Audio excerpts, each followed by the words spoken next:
How to do spot trading on KuCoin app, complete guide for beginners. Now if you want to do spot trading on the KuCoin app, it's relatively quite simple to do it. All you have to do is go ahead and first of all launch the KuCoin application, and this is the kind of interface you will see. Here you can see a couple of options. Here you can go to trade. Right when you're on the trade, you want to simply make sure you're on the spot tab. So you will already be on the spot rather than other ones, but if not, then you want to make sure you're on the spot tab. Here first of all, you have to select the cryptocurrency for which you'd like to make a trade, or maybe the deposit one or the withdraw one.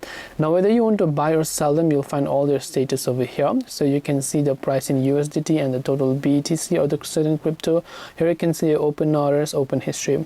So if you want to buy it, just tap and enter your limit here, and then just tap on buy option after setting your trading password.